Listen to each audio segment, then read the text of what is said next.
Desta volta veremos como configurar unha interfaz de rede nun Linux. Neste caso, veremos un Debian. E a versión será, bueno, a última neste momento, que é un Debian 12. Verémolo dun xeito gráfico, dun xeito a través do shell, do terminal. Para configurar a interfaz, primeiro que deberemos facer é comprobar como está configurado o VirtualBox. Vale? Se pasamos por riba do rato, dinos que esta interfaz está en NAT, vale? Ten a seguinte IP e, bueno, está conectado. Así que seguimos a configuración, vale? Aquí en Wired podemos ir bueno, aos settings, as propiedades da conexión, e aquí vemos que o cable está conectado, vale? Dinos incluso a velocidade, e aquí nesta rodiña veremos a configuración, vale? Seguimos a IP versión 4, que é o que nos interesa, vemos que está configurado en modo DHCP. Mudaremos isto para meterlle unha configuración manual, vale? Pero, antes de nada, o que faréis será modificar o tipo bueno, a configuración do interfaz, xa que non me interesa que sexa unha NAT, xa que eu quero meter, pois, por exemplo, nunha rede privada que sexa 10, 192, 168, 0, por exemplo, vale? Entón, escollo unha rede interna, doulle a aceptar e a partir deste momento xa podería configurar sen problema o interfaz, vale? Como sempre, introducimos o enderezo, pois será 192.168.0.10, vale? A máscara de rede en formato decimal con puntos, 255, 255, 255.0, non me quero complicar a vida. A pasarela non temos gateway, nin router, nin nada que se lle asemelle, pero pois utilizaremos para ver como se configura o 01, por exemplo, vale? DNS, neste caso, tampouco teño DNS, pero vou imaginar que teño un servidor DNS pois na 100 e un servidor DNS 168.0 na 101, vale? E xa estaríamos de aplicar e abrimos un terminal para ver se está todo correcto. Co terminal aberto, executamos o comando e vemos que non colleu a configuración. Como podemos facer que colla a configuración de novo? Primeiro, voltamos a comprobar que isto está correcto, rede interna, non colleu. Vale, varios xeitos de facelo. En modo gráfico é como desconectar e volver a conectar, vale? Agora voltamos a executar e vemos que agora sí colleu a configuración, vale?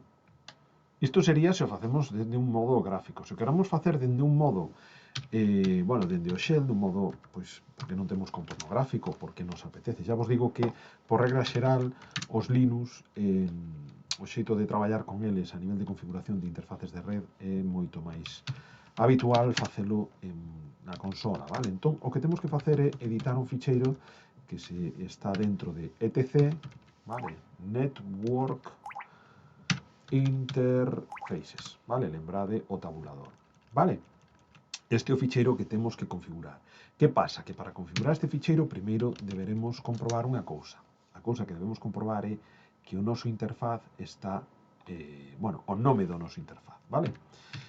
En este caso chamase emp0s3, vale? Pois imos configurar o noso interfaz. Como se configura? Hai aquí, bueno, nos apuntes que fomos vendo durante este curso, tedes un exemplo de un ficheiro de configuración de unha interfaz de rede en Linux, vale? Se vos fixades, isto é exactamente igual que o que temos, vale? Autoloy, Faceloy, Net, Loopback. Isto é a configuración do interfaz de Loopback, vale? Isto non se lle toca, pero isto danos pista o que temos que poñer despois. O que temos que poñer é auto. Por que auto? Auto é para indicarlle que queremos que cargue o interfaz, pois eso, nos reinicios, etc. Un IFA, por exemplo, aquí tedelo ben explicado, vale? Eu podería tamén aparecer o allow hot plug. No noso caso, danos un pouco igual. Hai sutiles diferencias, vale? Como, pois, eso, que se active ou que detecte cando enchufamos, desenchufamos o cable, etc. Danos un pouco igual, vale?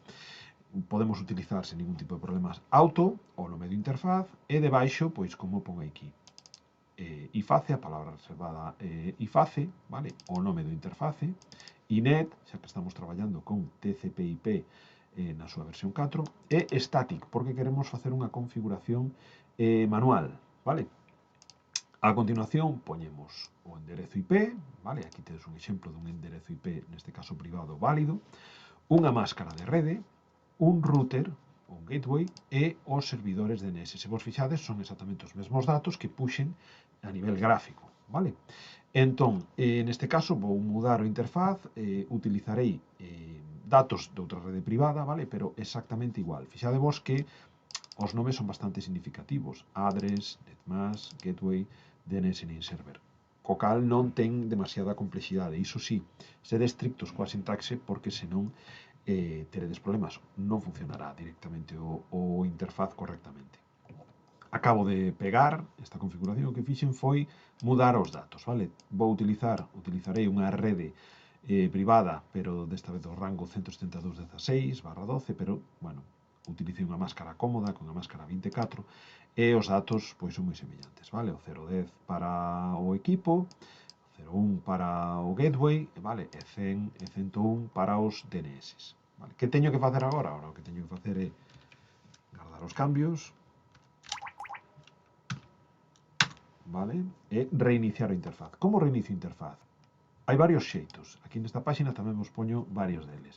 Primeiro, con etc, initet, networking, restart. O que estou facendo é chamar o, bueno, como o script ou o programa do inicio, vale?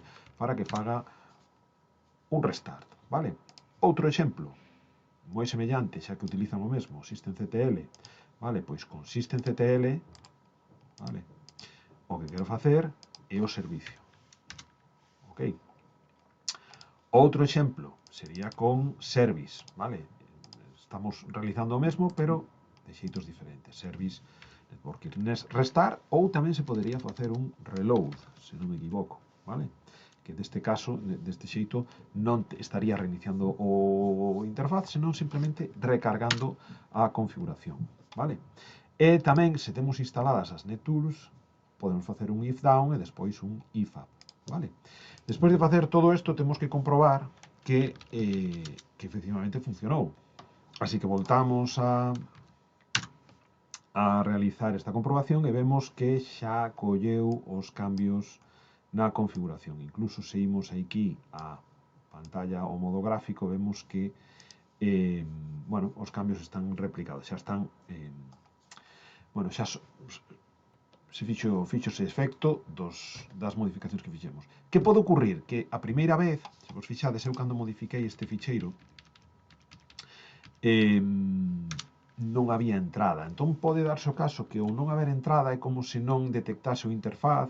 Vale, a miña recomendación é se despois de facer estes cambios non funciona, non está collendo estes cambios, provedes instalando as NetTools e fagades primeiro un if down. Probablemente o if down os devos un fallo porque non está non ten constancia dese, é algo curioso, é como se non tivese constancia dese interfaz.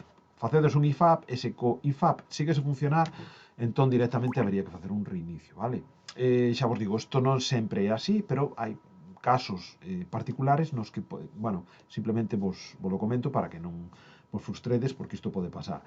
A partir deste momento xa teño a configuración, vale? Podedes mudar a configuración en calquer momento, xa os cambios bueno, coas opcións que vos dixen, os cambios se recollerían sin ningún tipo de problema, vale? E así sería como configuraríamos unha interfaz en Debian.